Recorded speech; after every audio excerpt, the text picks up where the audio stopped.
Comedy of Errors, Act 3, Scene 2, and then Act 4, Scene 1.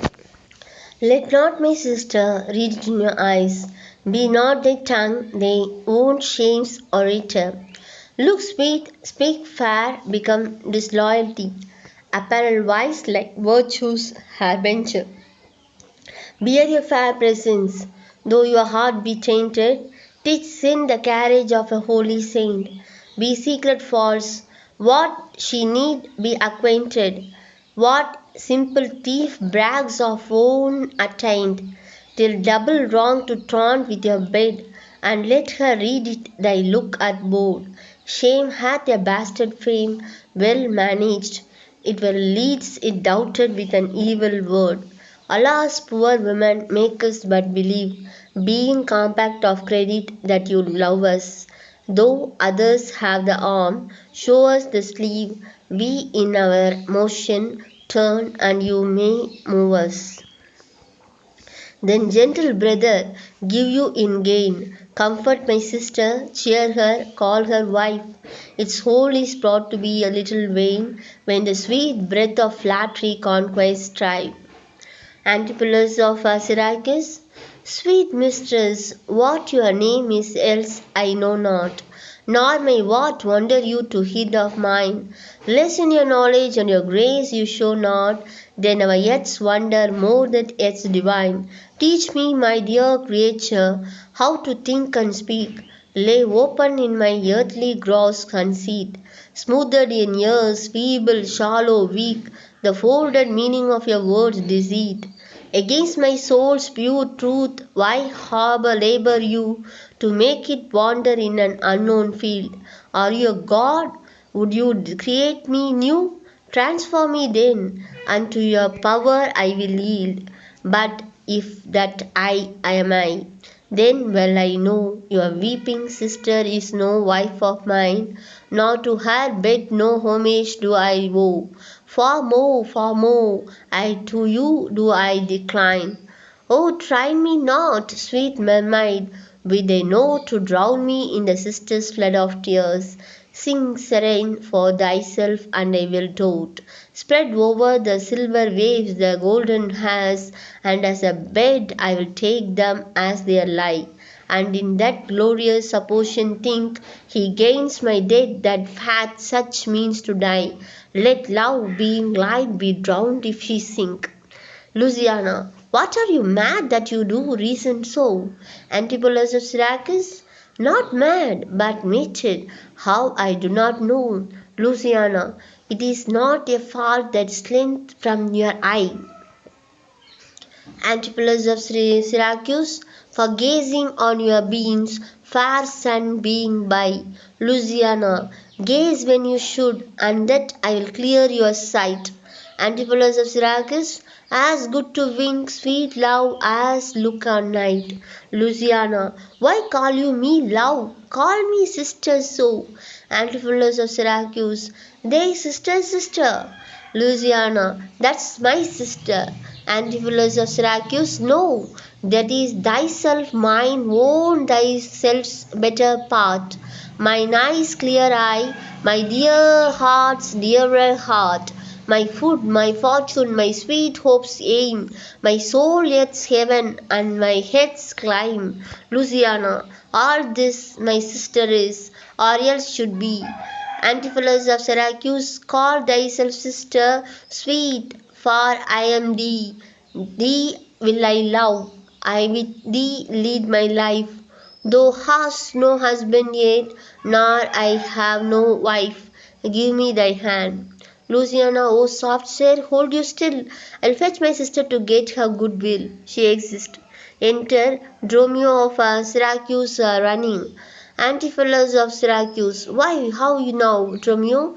Where runnest thou fast? Dromio of Syracuse. Do you know me, sir? Am I Dromio? Am I your man? Am I myself? Antipholus of Syracuse.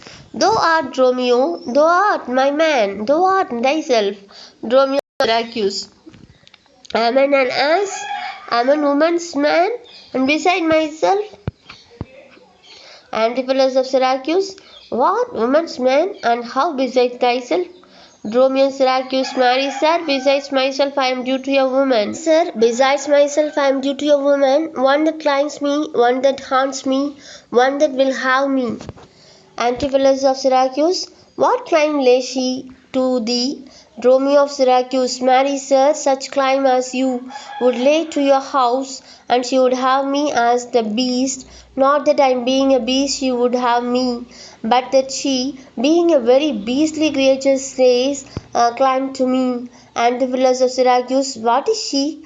Dromio of Syracuse, a very revered body, I such a one as a man may not speak of without the sea.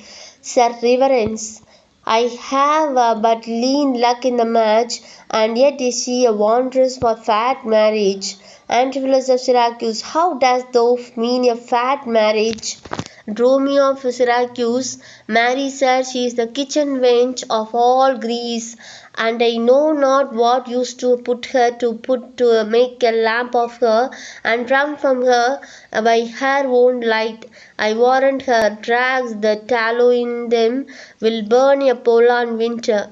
If she lives till doomsday, she will burn a week longer than a whole world.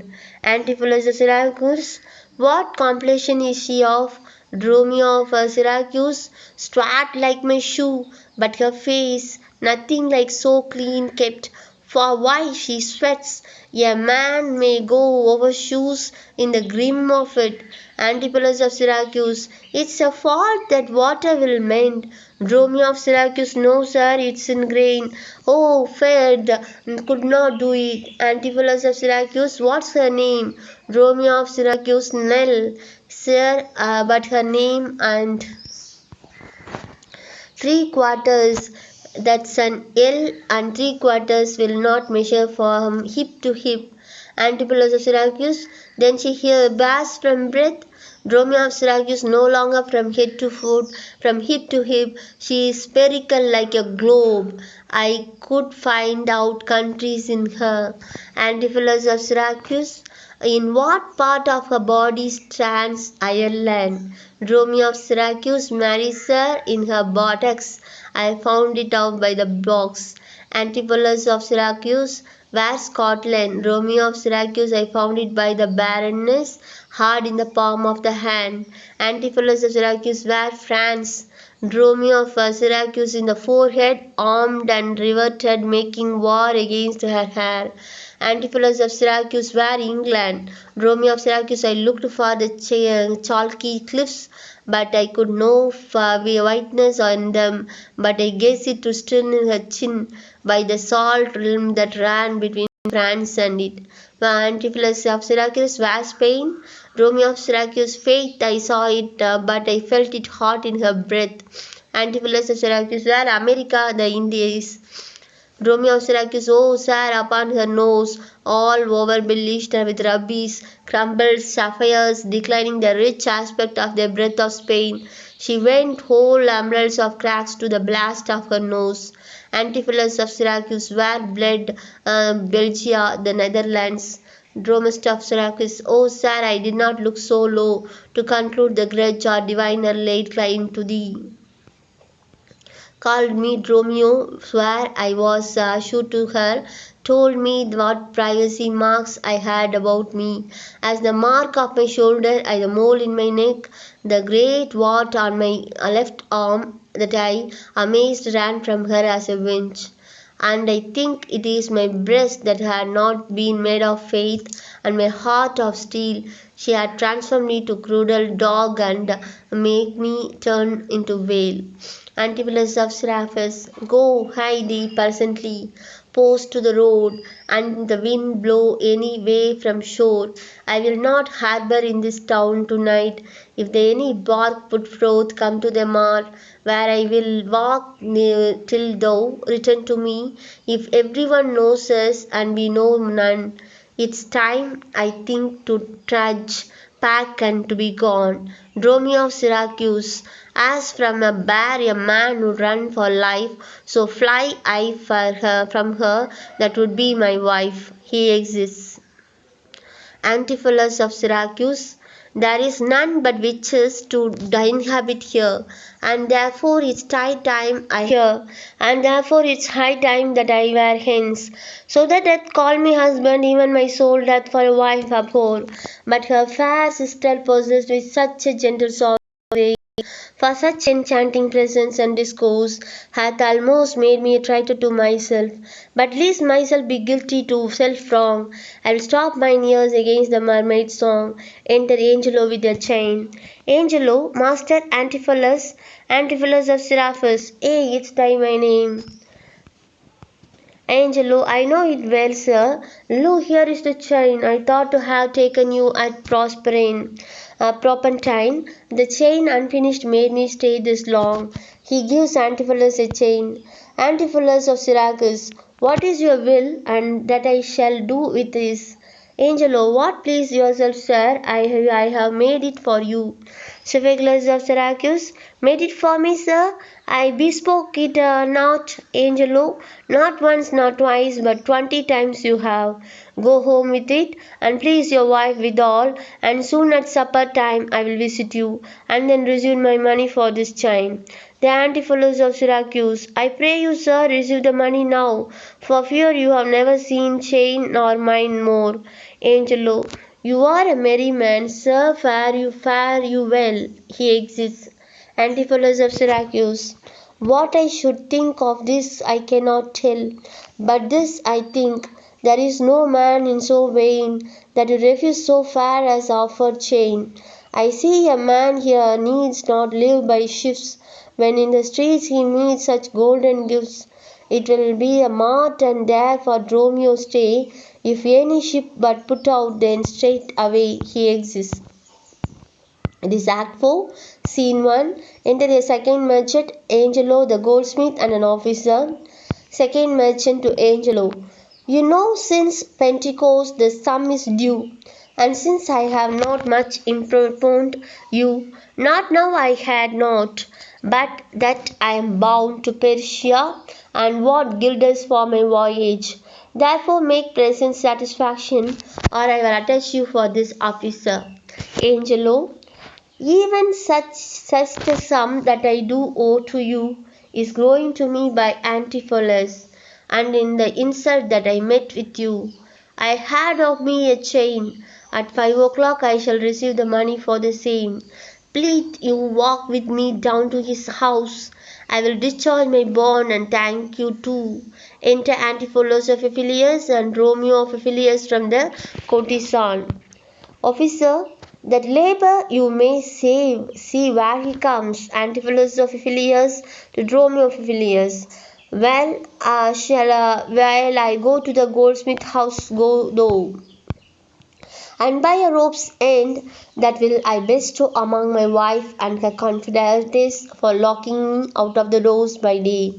But soft, I see the goldsmith, get thee gone by the rope and bring it home to me.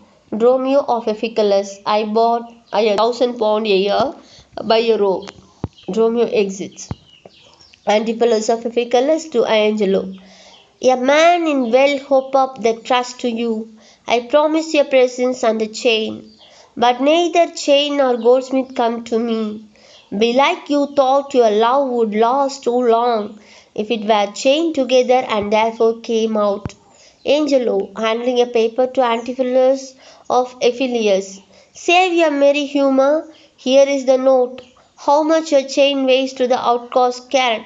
The fineness of the gold and chargeful fashion, which doth answer to 3 odd decades, more than I stand debted to the gentleman.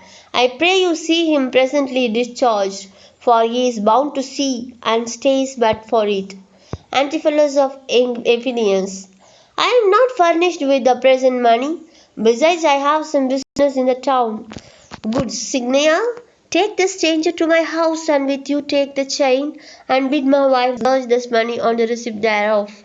Perchance I will be there as soon as you. Angelo, then you will bring the chain to her yourself.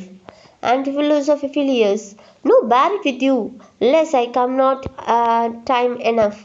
Angelo, well, sir, I will. Have you the chain about you?